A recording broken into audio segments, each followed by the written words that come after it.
Okay, this is our national leadership team, and then Sandy Mason, who's our pastor. So we always need our pastor with us because we can be contrary and kind of get off, kind of twist onto the ditch, get a little bit of problem. So now the okay, this microphone is for. I think we all have mics.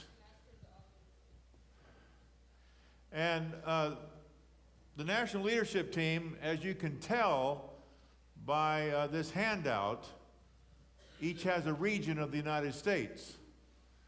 And it's not hard and fast. In other words, we divided up, you divide up the world or you divide up the country into certain regions. There's going to be some overlap here and there. But in general, this is who these gentlemen are.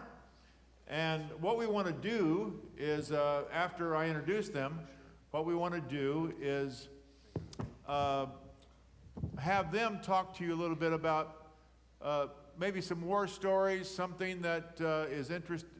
They may have already engaged with some of you to say something. We have a microphone down here that we'll ask you to probably speak from where you are. Well, we don't need any more people up here. And so we're going to start off with, of course, Ben Sobels down on the far end. Ben did a stellar job, as you know, in our presentation earlier. And then Matt Kearns, who has a great story. We first met Matt, I met him several years ago, and he was... I don't know exactly the title you had with the Missouri Baptist, but I think it was like the second chair, right? Kind of in the state, and something like that. And so he bought all the copies of the Conversion and Discipleship book that Zondervan had at the time, and that got my attention. And in Missouri right now, there are pastors using them for frisbees and doorstops. But then what we were able to accomplish in Matt's ministry was to, now he's become a pastor. So he just now starting in a church. We'll let him talk a little bit about that. Then JT, or Jim Thomas, pastor of the First Baptist Church of Fayetteville, Georgia. There's lots of Fayettevilles. But Ben is pastor of Cypress Church in Salinas, California, or if you like, Monterey. If you're kind of uptown, it's Monterey. And then, Matt, what is the name of your church? Woodcrest Chapel in Columbia. Okay, in Columbia, Missouri. And then Denny Heiberg is with the Mission Society. Well, TMS Global. TMS Global. TMS Global. That's like T, the M, Mission, S, Society. No, it's train, mobilize, and send, but that's good. All right. That's very. And Denny was a pastor of in the Methodist Church for many years, most recently in Gainesville, Florida. But the last 5 years, it's now been, right? 6 years, has been making disciples full time around the world. And then Sandy Mason, pastor of Desert View Bible Church in no, it's not Mesa. It's Scottsdale, technically. Phoenix. Okay. I know. I need some notes. And this introduction's taking way too long. And then and Brandon Cook, who is co-founder of the Bonhoeffer Project. But being co-founder means less and less every year now because more and more people are involved. But he's pastor of Long Beach Christian Fellowship in Long Beach, California. So that's our national leadership team.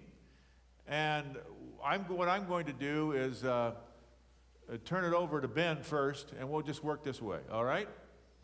Ben? Okay. So I think most times when I come to conferences, the people are massive success stories and their churches are growing and it's amazing. And that's not my story.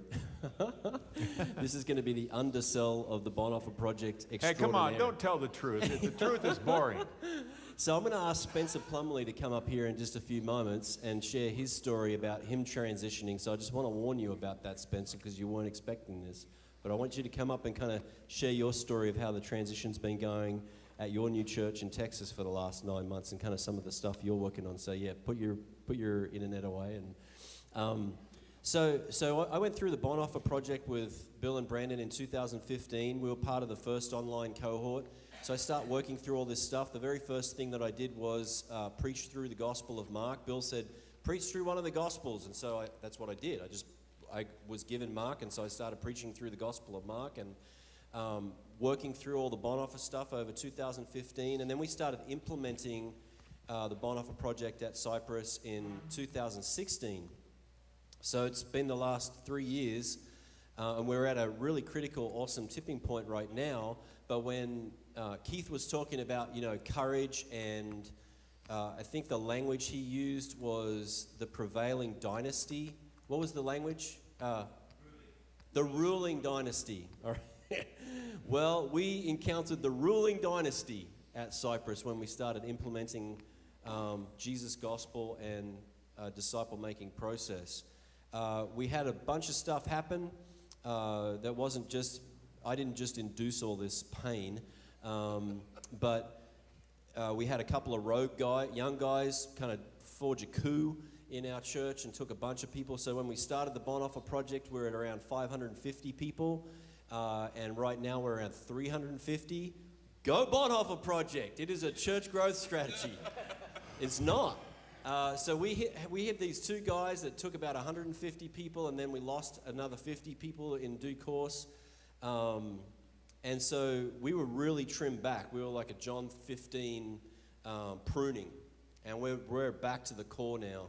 And so it hasn't been like, I'm probably the epic fail story of all of us on here, and that's probably what gets me up here. But we've been slowly implementing this. So in 2016, 4 of us went through the Mark stuff that we'd been developing. And then in 2017, there was a further about 50 people. Now there is over 100 people in our church that have gone through this curriculum, and we've been tweaking it and tweaking it and tweaking it and learning and trying to create tension points in this for people. So a lot of this Mark curriculum has just been through painstaking kind of trial and error at our church. But it's been real. I mean, we're talking about real relationships with real people that I know, that I love.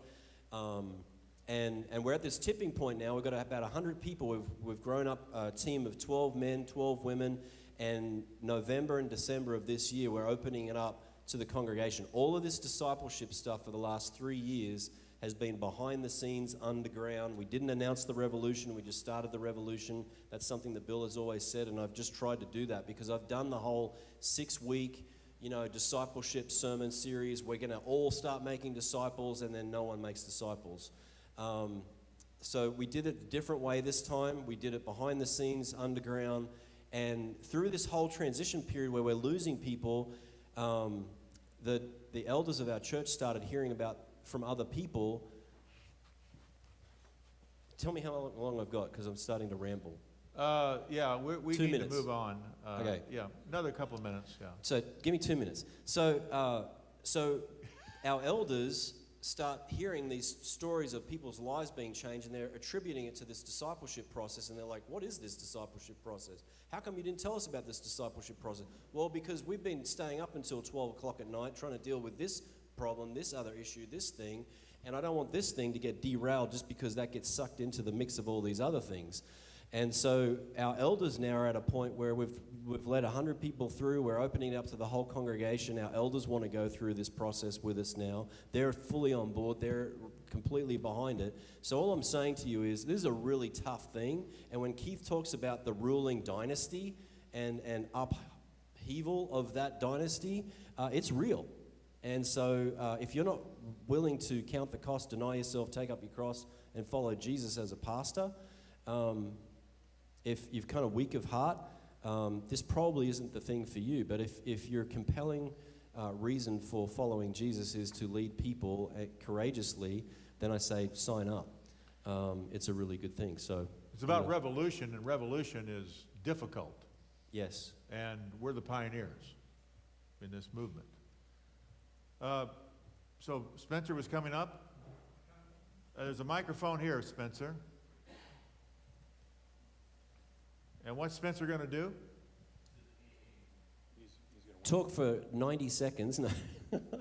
I just describe to everybody, I'd love to hear like your story over lunch yesterday where you're just sharing about the first 9 months at your new church in Texas. Well, I missed this gathering last year because I was interviewing at the church I currently pastor. So I've only been there 9 months. I told Bill I was going. And one of the things that I was excited about was being able to share a discipleship passion and a vision for ministry in the interview process. And I was all excited about this. And I told Bill how great that was. And over the phone, he said, "You do understand that they don't understand anything of what you're talking about." I said, "Thanks, Bill. Thanks for that encouragement. I'm so glad." I said they'll nod their heads. They'll nod their heads, but they're not really going to understand. But what it has allowed me to do is we've rebuilt our staff with folks that have a discipleship first kind of mindset. And we've actually taken our entire staff. Right now, our staff is actually going through the Bonhoeffer Project as a team. And so it's giving them an opportunity to, through one of our cohorts, it's giving them an opportunity to kind of work through that stuff.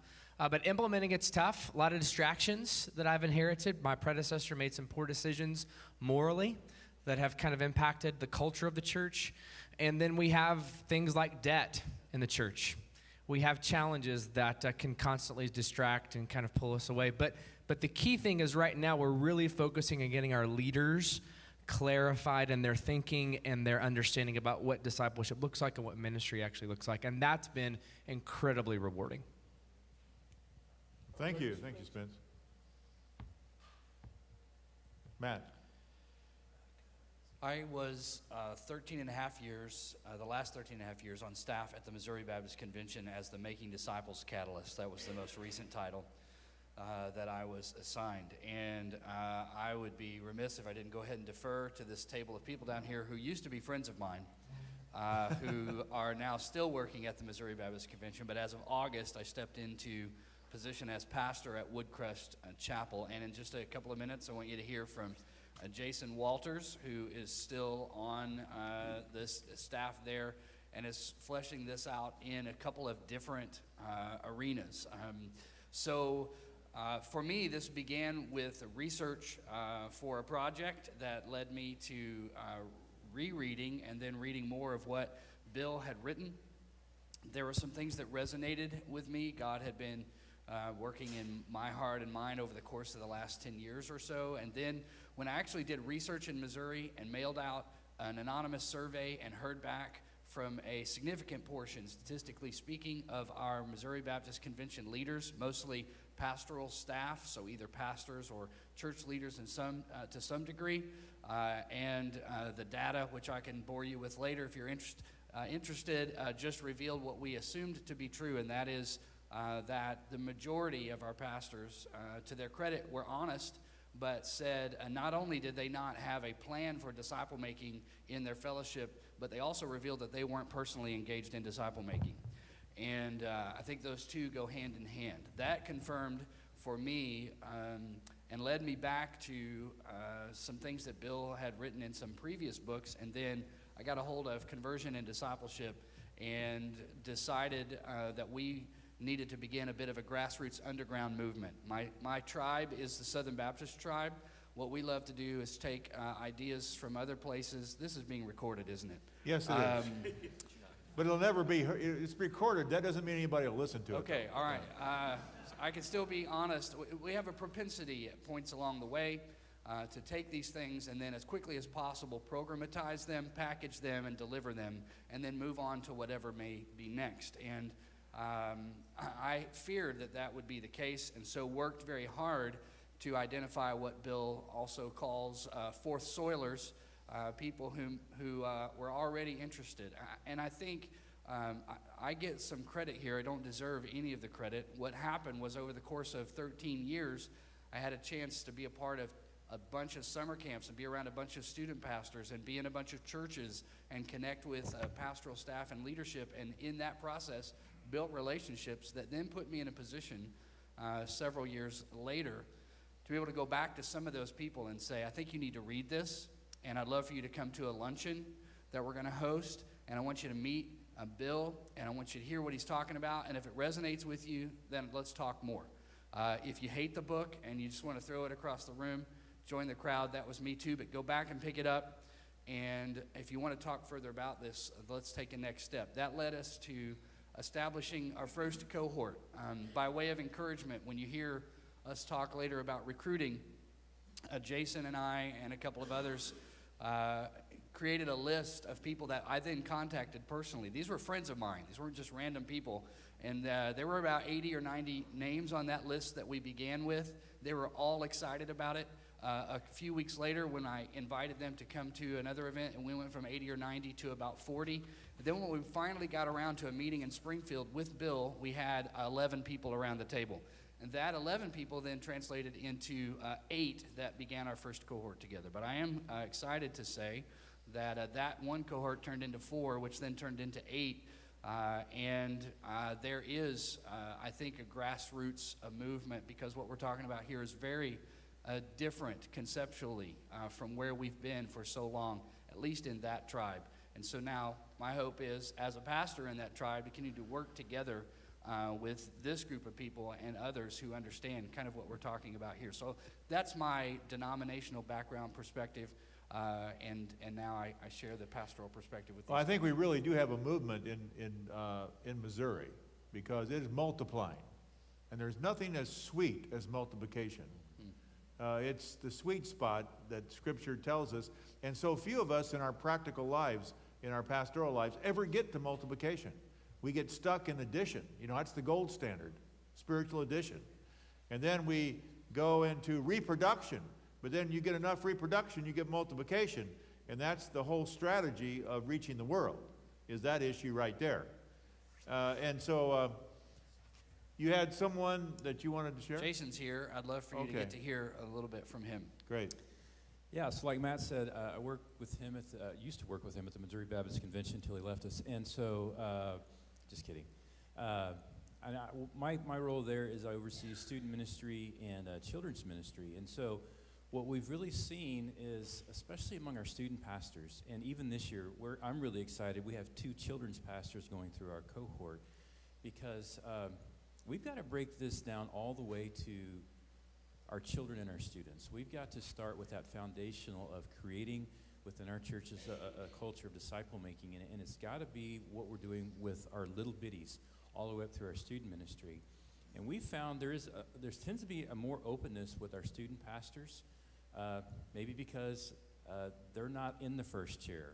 They don't have all the responsibility. And so student pastors can be a little more open-minded to some things. And so I would just encourage you, when you're thinking of recruitment, don't just look to pastors. Look to guys in the second and the third chair. Look to those who, and it will be difficult. It is hard to lead a church through a discipleship flow process when you're not the main guy, because as a student pastor or children's pastor, you don't get to rewrite the church's vision statement. You don't get to restructure how everything works. And so you've got to learn how to do this within a very confined space. But we're seeing a lot of our student pastors are having an upward influence on their pastors. And we've seen several of our student pastors who've gone through the cohort.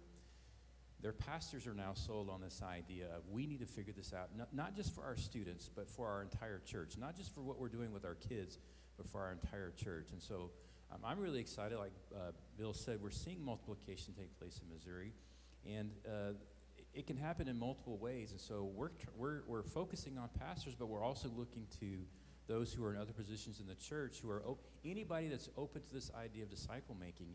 We want to infect them with this, and then they can take it back, and they can be the contagion within their church to spread this idea. And we're seeing some really neat things happen in Missouri through that. Oh, thank you, Jason. Great. You can clap for Jason. That's fine. Yeah. I tried, brother. JT or Jim Thomas? Yeah, if you come to the partnership lunch today, I'm going to share a lot bit about our partnership in the state of Georgia. But 2 things that just hit me from yesterday and today. back to what Brandon was talking about yesterday, this idea of tension. Let me just challenge all of us to embrace that tension, because we don't like that.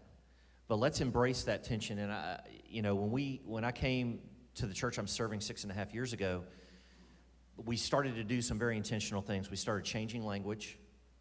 We started rethinking programming, because that's what our church was built around. You have to understand, next year our church will be 190 years old.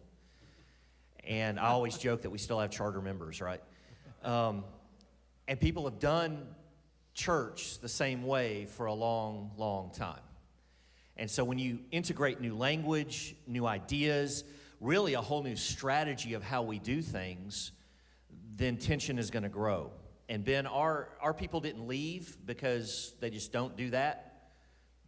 Sometimes we would like a few of them too, but they don't just leave the church, but they just get confused.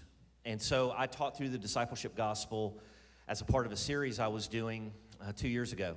We had two different responses, and I think this is a great illustration. The first response was a man who walked up to me, and we still have the sermon notes and the fill-in-the-blanky things, and that helps people pay attention.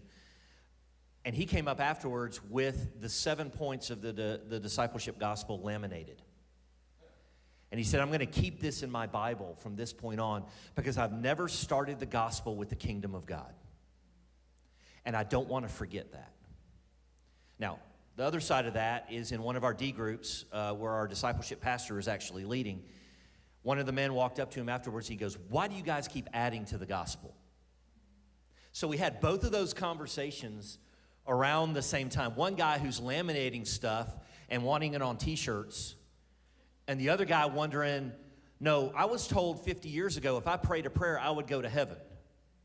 Now, I've just kind of made up what I've done since then. And it's just us girls, right? And caused a ton of trouble in the church because he created his own agenda, right? But one of the things I told our team is we're not, and this is one of the first things I said when we gathered our team, and it was kind of complete after I went there, is we're not going to be scared of our people. We're going to love and lead our people. We need to have ears to hear what they say.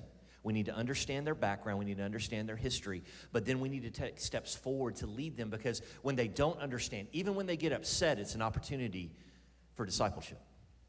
It's an opportunity to lead them forward. It's an opportunity not for us to be the standard, but to go back to the Word of God. And so that's one area of embracing the tension. One of the guys who was in, this is my second cohort to lead. I was in Denny's cohort, and the East Online, it may have been the second or third cohort, or maybe the first one on the East Coast that launched. And one of the guys in my first cohort that I led the following year launched, I think it was 26 intentional discipleship groups in his church over the past year. That's pretty phenomenal, right? Now, here's what he found out. He emailed us earlier this year. He said, okay, this thing is launched. My church is involved. They're passionate. They've all got into groups, and none of them want to leave their group. So the tension of multiplication. These people had been longing and looking for something, some of them their entire adult lives, of how they could really engage in discipleship and grow in their faith. The problem is we started creating those cul-de-sacs we start talking about. And as this leader went back to them and said, all right, now I want to break up your group and start new groups. Whoa, whoa, whoa, don't mess with our group. This is what I've been looking for. And so what we're learning from that is this, is when you start your plan, when you start your strategy, start with the end in mind. And have the idea planted into your people that the purpose of you being in this group or this one-on-one or triad or whatever that looks like for you is to eventually for you to step out and do the same thing in the lives of others. And so those are two lessons that I've learned over the last couple years of intentionality in embracing that tension as a good thing, not as a negative thing, and not to be afraid to take those steps forward. I've asked Craig Bowers. Craig is the senior pastor at Winbrook Baptist Church in Columbus, Georgia, which is in the southwest corner of our state on the Alabama border. And he is in all of my cohort is here from this year. One of my guys is here from last year's cohort, but Craig is pastoring down there, and I've just asked him to share just what the Bonhoeffer Project has meant to him. We're about to do session 9 in November, and so that's how far he's into this process so far.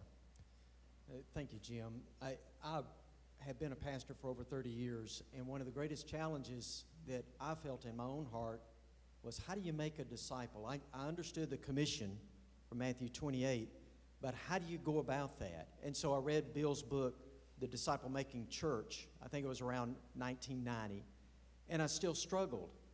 Been a part of a couple of programs on disciple making, but when I received a phone call and was invited to be a part of the cohort that Jim's leading, it really started to create a little bit of tension as I understood the process. And then when I got in the cohort and Jim started leading us down this road of the gospel, I began to think, well, why are we starting with the gospel? And that created a little tension. And then I began to realize, one of my goals is to preach the whole counsel of the Word of God, but you have to do that in a way that creates a clarity on what the gospel is. And as we went through this, I began to understand the clarity of the gospel. That created some tension, because now it changes the way I preach, changes the way I share salvation. So then I'm in this cohort with these guys, and I love the fact that I see in them the same tension as we struggle together. And I think that's the reason why the numbers keep decreasing, because we all have to experience that tension, and sometimes it's pretty heavy.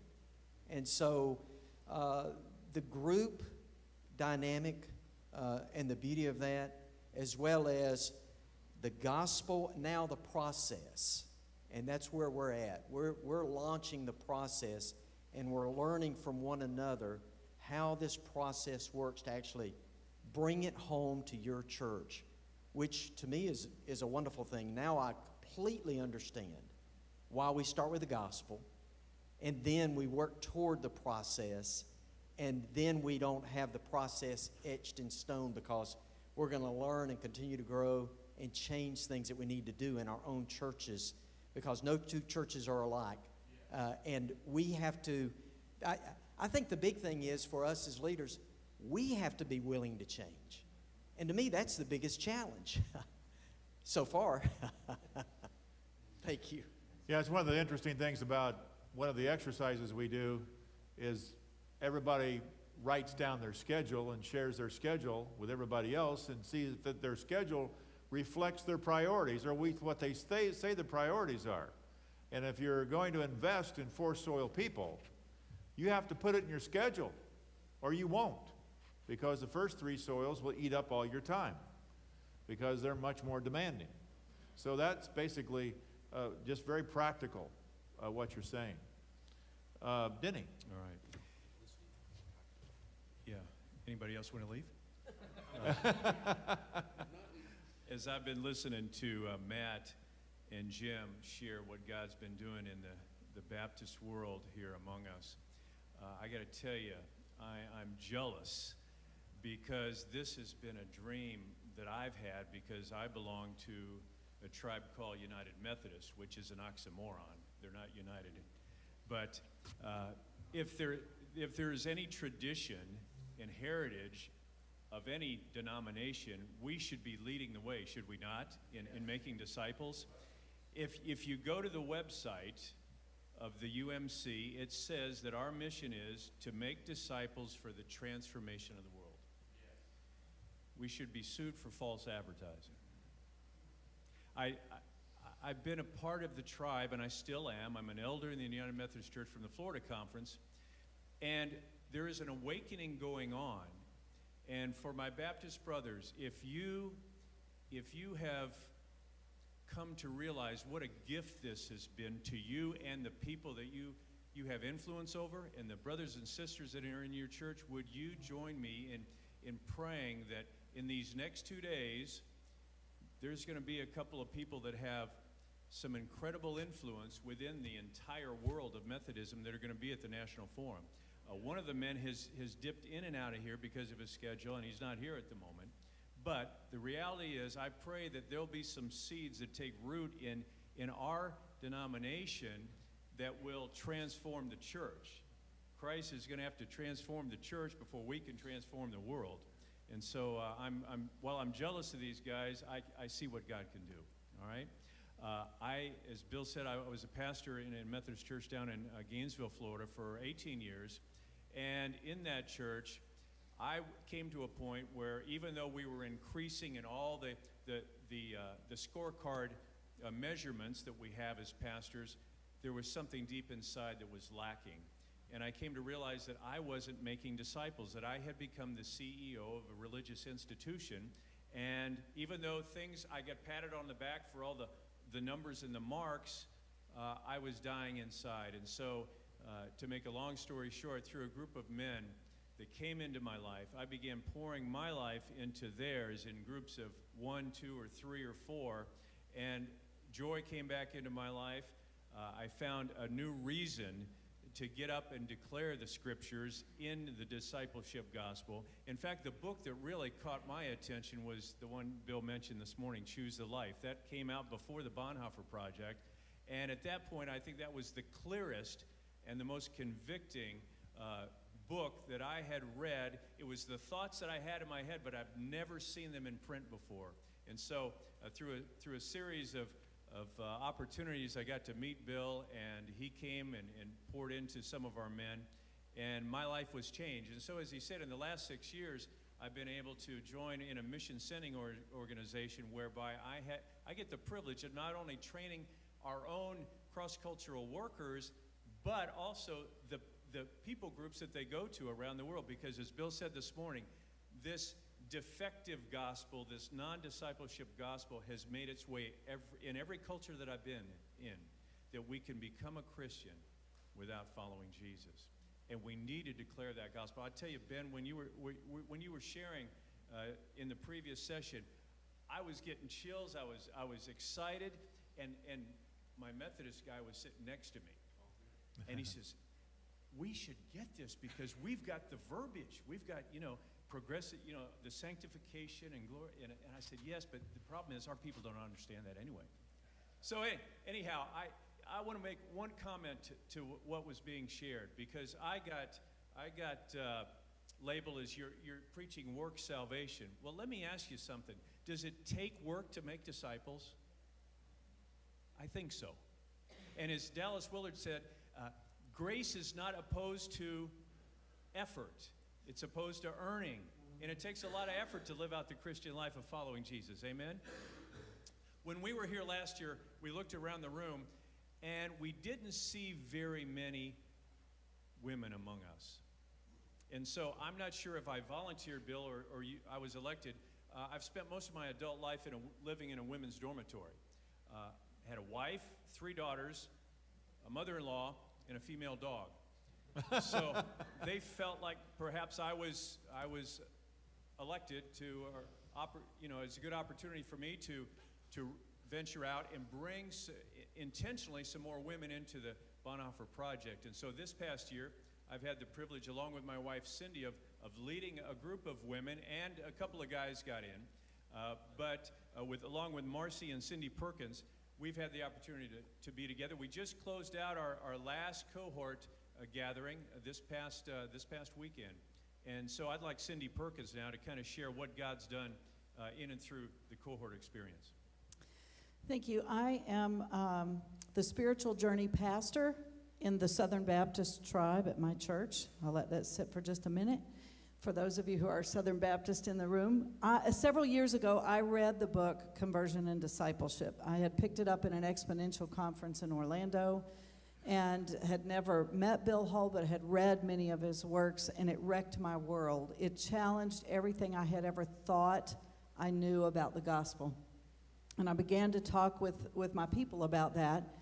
So the next year I went to the exponential conference, intentionally landed in the breakouts that the Bonhoeffer Project had, and then I didn't ever go away. I took every breakout that the Bonhoeffer Project had. So they figured they might be stuck with me.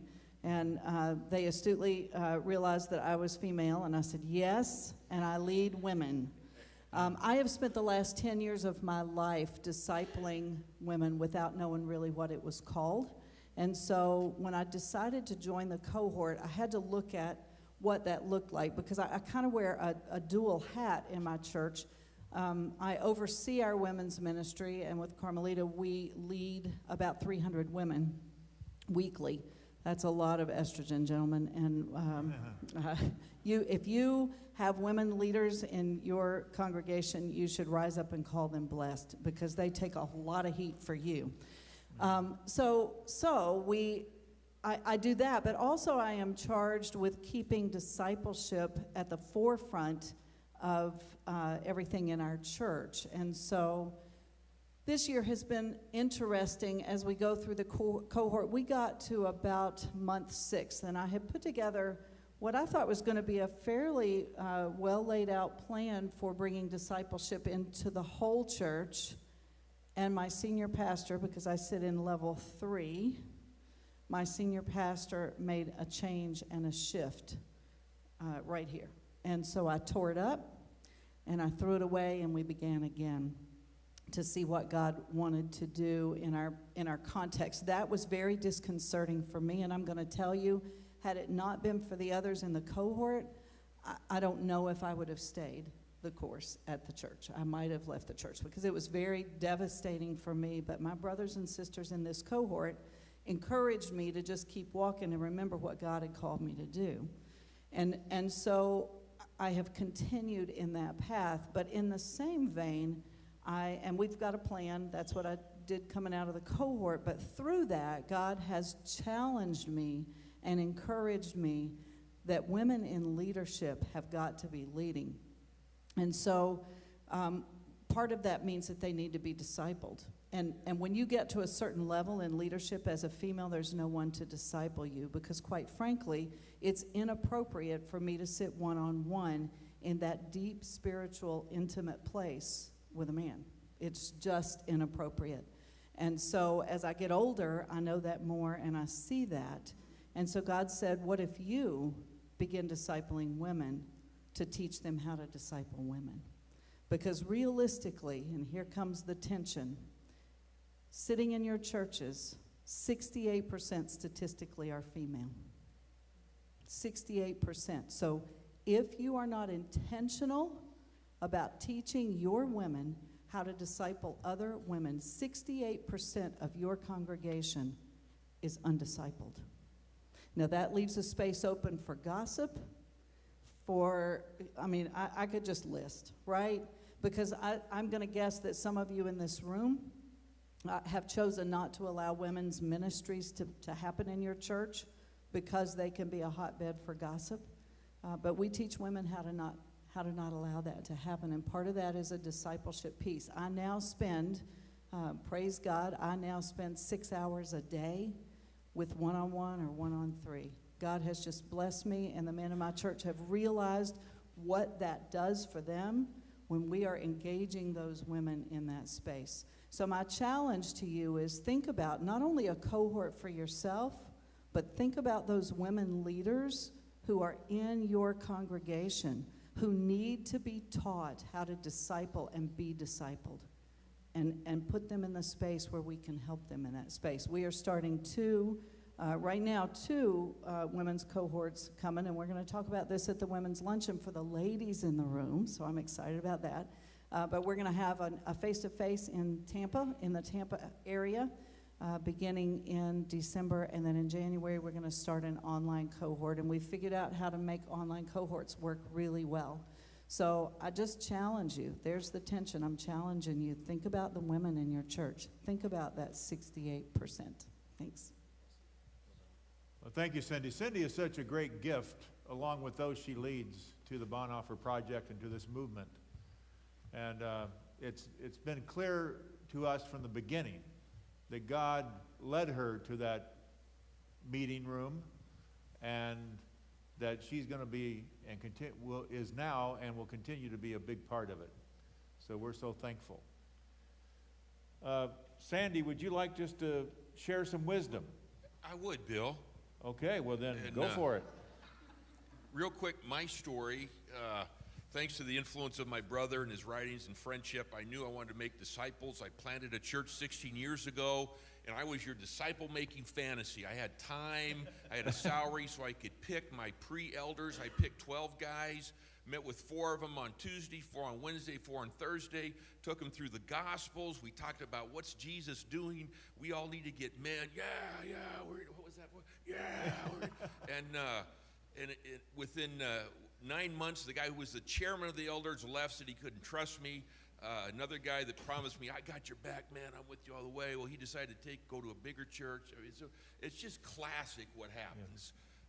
And then you get a church, and you get a facility, and you get staff, and all of a sudden the centrifugal force of American church begins to swallow up your disciple-making vision. So there's no fantasy Disneyland out there. It's just this hard work of keeping the vision in front of you.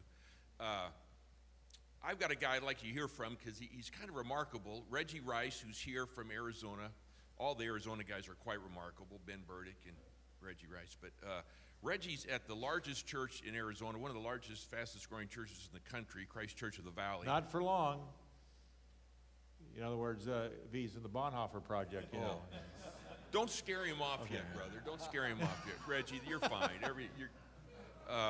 But that's why it's so remarkable that he was interested in our cohort. And so I just wanted him to share with you, why would a guy, you're in a successful church, he's the theologian of the upper leadership of this movement, the CCV, and I don't know, I think there's, Reggie, might be 30,000 people on a weekend that are at a CCV deal. I mean, I see his bumper sticker, and I have to say, okay, I love Reggie, so I'm not going to be mad at that car that has that bumper sticker. Tell him why you're in the cohort, man. I just think that's fascinating. Sure, absolutely. So yeah, a little bit about our church. We are Christ Church of the Valley in the Metro Phoenix area. We have 9 campuses spread out around the valley. Over 30,000 people on the weekend are there. My role is the Director of Adult Ministries, which is really how do we make and mature and multiply our disciples, and what does that process look like? So for us, our founding pastor was a passionate evangelist, and we really have had kind of our growth season over the last 20 years, taking most of our plays from the megachurch playbook. Attractional models, being able to grow a church. We've really targeted the Phoenix businessman and his family and how to best reach them for Christ. But we realized probably about 10 years ago that if we actually wanted to fulfill the vision of winning the valley for Christ, of reaching Phoenix for Jesus, the model of just continuing to build one big campus and one big church and bigger and better every single week wasn't actually going to accomplish that goal. There's about 4.6 million people in the valley. Winning means at least 51% are Jesus followers. So that's 2.3 million. We're obviously not going to be able to do that by ourselves. So we need every Bible-believing, Jesus-centered, disciple-making church healthy and growing and strong in the valley. And but as we looked at the model, we went, no, there's a bottleneck. Everything's being fed into this one location. And if we're not careful, we're going to be staff-centric, pastor-centric in what we're doing. So there's just been an emphasis over the last handful of years of how do we really empower the priesthood of believers, how do we create multipliers, how do we create disciple makers, and get rid of this idea that the pastor has the magic hands. That when he holds the Bible, it rings true. When he baptizes somebody, it sticks. When he dedicates a baby, they become the next Billy Graham. And we've really been trying to figure out how do we help our lay ministers become the pastors of their living room, the pastors of their workplace. So small groups, we call them neighborhood groups, are truly the backbone of what we're doing. And as we select a husband and wife team to be a neighborhood group leader, we're empowering them to be the pastors of their living room and to be disciple makers. The thing that we ask at the end of each semester is, who did you see grow in Christ? What next steps were taken? How are people becoming disciples? Who's ready to lead their own group? And so the Bonhoeffer Project really captured my imagination. One, because I wanted to spend some time as the leader of this part of our organization. I wanted to make sure I was able to soak in doctrine and theology and be able to spend some time upstream to make sure we're creating the programs and systems that are truly what Jesus wants to have in our church. We get caught up on executing programs pretty quickly, but I want to spend time upstream just to make sure we were doing that correctly. Also wanted to be able to, just that core statement of the gospel you preach determines the disciples that you make. And want to spend time clarifying that and figuring out what is the right way for us to create disciples and empower our leaders so that they can multiply. So we've got this system in place. There's 700 groups around the valley that can become disciple-making engines. That's what we want them to do. We want them to make more disciples and make more disciples.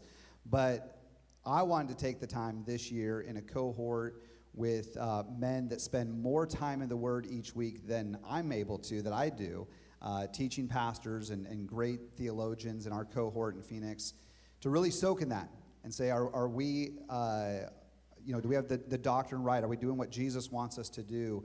And to work through the model and go, what is the best way for us to get passionate disciples who are making disciples who are making disciples? So that's what the Bonhoeffer Project has meant for me. It's been great, deep study, growing, and just continuing to evaluate what we're doing. You love your leader, too. Yeah, my leader's great. Yeah. So can't complain with that. Yeah. Thanks, Reggie. Yes, humility and I attained it by Sandy Mason, right? Yes. Okay. Brandon. Hey. I want to pick up on what Ben said. I just want to share a brief thought about time scale and how long the work is. But first I want to pick up on something Ben said, wherever he is, about failure. Bill and I were actually at a conference a few years ago, and somebody stood up on stage just like this, said, "Hey guys, I used to be sitting where you are, and look at me now." And I turned to Bill and said, pinch me, am I dreaming? Did he really just say that? Because the message was, here's success. I was once where you are. And I think that's one of the themes that we've kind of pulled out, that we always pull out when we get together, is the distinction between success and fruitfulness. And that Jesus actually wasn't about success. He was about fruitfulness. And but how long to see that fruitfulness come about? And as Keith said, do we have the courage to walk it out? So I just want to say a very brief word about creating disciple-making cultures. Is how long do you think it's going to take? How long does it take to create a culture? I'm sure there's studies out there. I started in this conversation that Bill and I had maybe 7 years ago, from which was birthed not only this idea for Bonhoeffer, but in my context, how to see a culture transformed. How do you take a church that's 191 years old and create a new culture? I just simply want to say this is a long work. That Jesus used agricultural metaphors, not fast food metaphors. And even if there had been a McDonald's on the corner, I don't think he would have pointed to a Big Mac and said, that's it, right? He uses agricultural metaphors, and we're talking about seasons of time. Fruitfulness only comes through that long-term commitment. So when we're talking about culture building, one of the things we say at the end of a cohort process is the journey is really beginning now. So I think the basics of establishing a discipleship culture, you're probably talking 3 years just to get the tent pegs up, right? Talked yesterday about how culture is created through the language that we use and through what we celebrate. And then what we celebrate really expresses itself through the stories that we tell, the questions they ask, and ultimately what we actually do. But I would just say creating a disciple-making culture, really firmly establishing it, you're probably talking about a 5 or 7 year journey. And I'll say for me is our church is not some sort of paragon of it's certainly not a paragon of success. But man, I'm seeing some fruitfulness that I would not trade away for anything. And I'll never forget, a few years ago, we were doing a child dedication, and someone in our congregation said, I pray that Jordan, I pray that my daughter would learn to live and love like Jesus. And that was the language we use around discipleship. And she wasn't prompted, and I just thought, there's that culture building piece of people are starting to track. But it had been, 2 or 3 years of using this language and moving away from consumption to discipleship. And I had a mentor who said, look, you're going to have to say this over and over and over and over again until you get sick. And about the time you want to throw up, that's about the time where people say, oh, okay, got it. That's just, how long does it take language to create a new culture? And then you're talking about practices. And I would say we've seen not success, but tons of fruitfulness. And our discipleship, I didn't know if any of this was going to work, but we're seeing discipleship groups multiply. We're seeing missional impulse in the community, people stepping out of the boat and doing things to try to make present the kingdom of God or create a space where Jesus can make present the kingdom of God. So I just simply want to say a word of encouragement. We've talked about how it doesn't lead to success, but man, it can lead to incredible fruitfulness. And in terms of longevity, this is not the work of, hey, go through a cohort and the next year, boom, you'll have a disciple-making culture or movement. But 5, 6, 7 years of commitment, the fruit will become rich. And so I just simply want to say, hey, let's all stay in it because Jesus is doing something here. It's just going to require that we keep our hands to the plow. And I don't have anybody. Thank you. I don't have anybody from California to share. So there you go. Well, Bill's from California. I'm from California. All right. So we're at that point now where we need to get more practical. Well, we're becoming more and more practical as we've been together. We're getting to know each other better. And now we have our regional leaders up here. And what we'd like to do is for you to get to know your regional leader better. And so what we'd like to do is spend the rest of our time kind of in groups. And what I'm going to do is ask each one of our leaders who have a region. That would be, Sandy doesn't have a region per se, but all the other guys do. And so what we'd like for you guys to do is, I think that you guys who are the regional leaders kind of go to where you're seated, your table, and that'll be the place where people will join you, okay? And you look on the map and see what region you're in. Now, all this has to do with, now if you're from Canada, Ben Sobels is the regional guy. If you're from the UK, it's Mr. SoCal himself, Brandon Cook. So please find your way to the region that you're in, and so you guys can talk and get practical about 2019. All right? So let's do that.